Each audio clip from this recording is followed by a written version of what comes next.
Cookie time! Get ready, because today I'm making the original Toll House chocolate chip cookie. Now, I'm guessing that a lot of us, especially in the US, grew up with this cookie. I can remember as a kid making these cookies, usually getting the recipe off of the back of the Nestle Toll House morsels bag. This one right here, this is what I'm talking about. Actually, I think my mom cut this out and saved it. Does it differ from Betty Crocker's recipe, the one that appears in the cookie book? So I'm gonna throw up a side-by-side. So the first thing that automatically jumped out at me is that the recipe on the bag makes twice as much dough, but approximately the same number of cookies. And the reason for that is when you make the recipe from Betty Crocker's cookie book, you use a teaspoon to scoop the dough. On the Toll House morsels bag, you use a tablespoon. So we're getting larger cookies with the more modern recipe. And when I first looked at this, I thought, oh, the new one has more butter in it. No, surprisingly, the one that appears in Betty Crocker's cookie book has more butter or shortening than the modern recipe. So there have been changes over the years. In fact, I don't even know if the recipe that appears in Betty Crocker's cookie book is exactly the original, but that's the one I'm gonna be making today. Honestly, I have made this recipe so many times over the years. This is basically how I learned to make cookies. Cream the butter with the sugar, add the egg and the vanilla. It's just boom, boom, boom. It's like muscle memory. So I am starting with a combination of butter and shortening. Normally I would just go straight up, just all butter in this, but I like to try to reproduce these recipes as closely as I can. And the cookie book recipe lists 2/3 of a cup of shortening, part butter. So I usually do half and half. I have white sugar, brown sugar. This has been sitting out for a little bit. So we gotta crumble it a bit. So I'm gonna start by creaming my shortening, butter, and sugars together. 1 egg and a teaspoon of vanilla. That is what we have. I'm gonna set this aside and get my dry ingredients together. We got the flour. Measure flour by dipping method and stir dry ingredients together. 1 and 1/2 cups of flour, and then half a teaspoon of baking soda and half a teaspoon of salt. And then just stir all of that together. Coming back in with the wet ingredients. Add some of my dry ingredients. Okay, we're gonna go in by hand and finish the mixing. Another thing to take notice of in the recipe, it says 1 package, 6 ounces of semi-sweet chocolate pieces, which is 1 cup. Now I think you can still get those 6-ounce bags sometimes, but I think we've become more accustomed to seeing these 12-ounce bags. I'm gonna weigh out 6 ounces. So we have our chocolate chips, and those go in the dough, but also I have some walnuts here.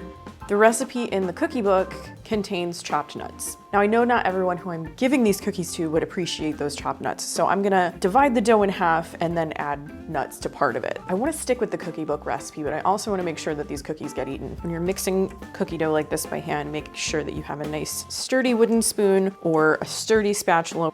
How many times have you seen that in your lifetime? Cut it down the center, and I'll scoop half of it out. And to this dough, I will add chopped nuts. I have 1/4 cup of chopped walnuts. I know, some of you are screaming at me right now. I don't mind a chopped walnut or a pecan in a cookie. It's not my first choice usually, but you know, sometimes it's actually pretty good. I just picked up a really delicious cookie from a local bakery that was kind of like oatmeal chocolate chip with pecans, and it was amazing. So don't completely discount some of those add-ins in cookies that you wouldn't normally go for. You might surprise yourself. Time to scoop. And you had to know this was coming out. This is my 1 teaspoon scoop. I will link this in the description down below. So many cookies in the cookie book are scooped by the teaspoonful, so this has been great. And it says to drop on ungreased baking sheets. Drop a rounded teaspoonsful of dough about 2 inches apart on ungreased baking sheets.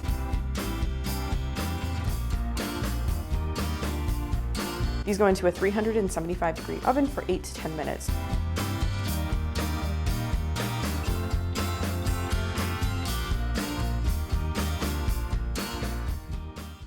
All right, so this is what we have fresh from the oven. Now visually, These cookies are not the biggest, best looking cookies. These are some very like laid back cookies. They're not the ooeyest. They're like, hey, you know, how's it going? I'm not the ooeyest, I'm not the gooeyest, but you probably have all of the ingredients for me in your pantry and I will get the job done. So these are like very reliable, very nostalgic chocolate chip cookies. I don't know that they're gonna knock your socks off and blow your mind, but if you need something sweet, they're gonna be there for you. Just to show you what size they are, that's my hand.